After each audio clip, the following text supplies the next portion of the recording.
بسم اللہ الرحمن الرحیم بسم اللہ الرحمن الرحیم صلی اللہ علی محمد صلی اللہ علیہ وسلم۔ محترم حضرات، میرے ایک بھائی نے سوال کیا کہ حضرت ہم جو ہے دیکھتے ہیں کہ رمضان المبارک میں تو بڑی مساجدیں ہماری بھری ہوئی چلتی ہیں، لیکن جیسی عید کا دن آتا ہے تو ہماری مسجدیں ویران ہو جایا کرتی ہیں۔ تو میں اس کے تعلق سے ایک بات بتانا چاہوں گا۔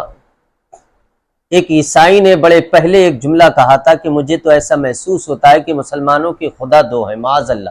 یعنی اس کا بھی یقین تھا کہ یہ ایک ہی خدا کو مانتے ہیں، لیکن اس نے ایک مسلمانوں کے رویے کو دیکھ کر کے کہا تھا کہ مجھے لگتا ہے کہ مسلمانوں کی خدا دو ہیں۔ کسی نے کہا کیسے؟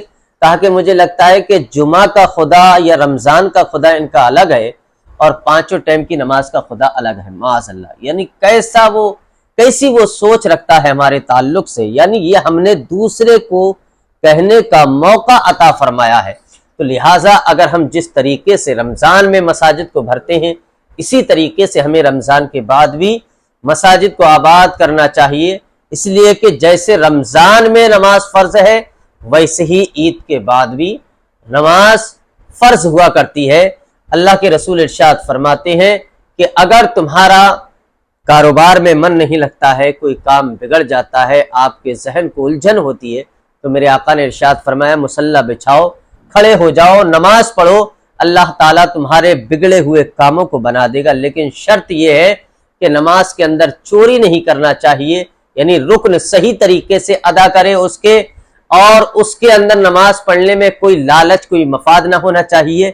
مقصد یہ ہو کہ میں رب کی رضا کے لیے نماز پڑھ رہا ہوں۔ انشاءاللہ العزیز جب آپ نماز پڑھیں گے تو اللہ تعالیٰ اس کا اجر آپ کو ضرور عطا فرمائے گا۔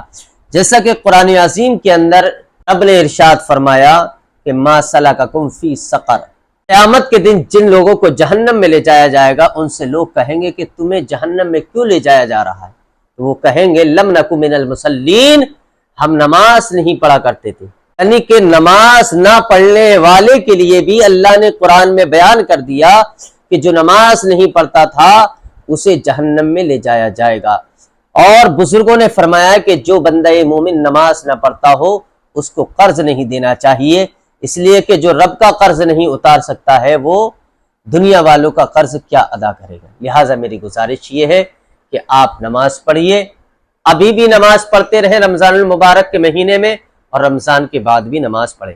اللہ تعالیٰ میری قوم کو عمل خیر کی توفیق عطا فرمائے۔ وآخر دعوانا ان الحمدللہ رب العالمین۔ السلام علیکم۔